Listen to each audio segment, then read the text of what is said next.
Hello everyone, myself Akshay. Today I will discuss with you on the topic of factorial design, parallel design, randomization and blinding. So, talking about factorial design. Factorial design is a research method used in experimental psychology and other fields to investigate the effects of two or more independent variables simultaneously. In a factorial design, each independent variable is manipulated at multiple levels and all possible combinations of these levels are tested. This allows researchers to examine not only the main effect of each independent variable but also their interactions. For example, in a 2 into 2 factorial design, there are two independent variables in which two levels. This results in four conditions, and data is collected from participants in each of these conditions.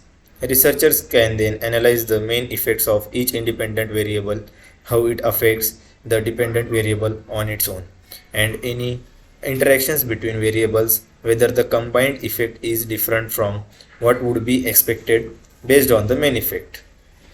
Then, talking about parallel design. Parallel design in research refers to a study or experiment in which multiple groups are tested or measured concurrently. Rather than sequentially, this design is commonly used in clinical trials and experimental research to compare different interventions, treatments, or conditions simultaneously. In parallel design, multiple groups. Researchers create multiple groups or conditions at outset of the study. Each group receives different treatment, intervention, or condition. Then concurrent execution. All groups run concurrently, meaning they are tested or measured at the same time. Then randomization. Participants are often randomly assigned to one of the groups to minimize bias and ensure that groups are comparable. Then data collection. Data is collected from each group independently and the results are typically analyzed to compare the outcomes of interest among the different groups. Parallel designs are efficient and practical for comparing the effects of multiple interventions or conditions simultaneously.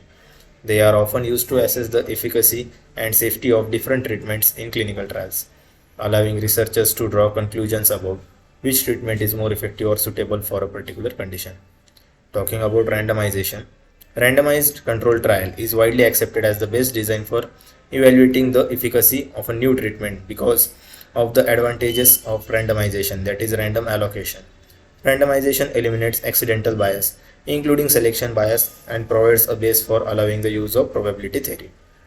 Then, talking about blinding. Blinding refers to a method used to reduce bias in studies results by preventing participants, healthcare providers, or researchers from knowing certain critical information.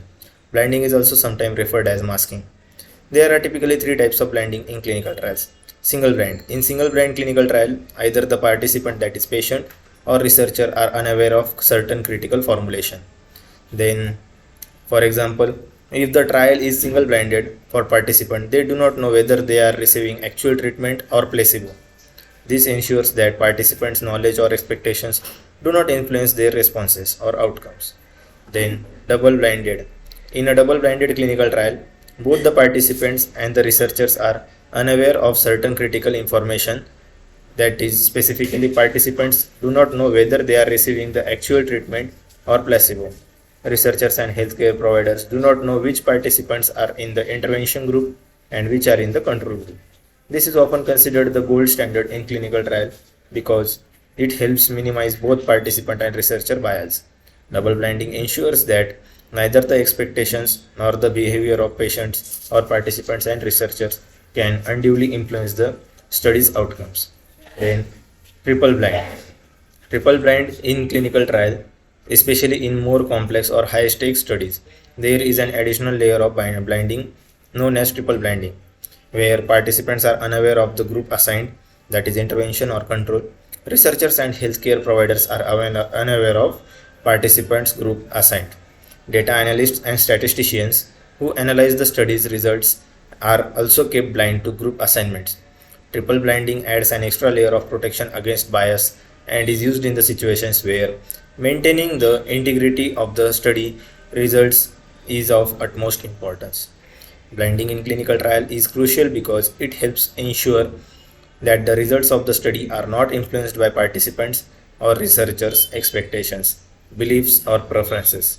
This enhances the scientific validity of the trial and makes the finding more reliable.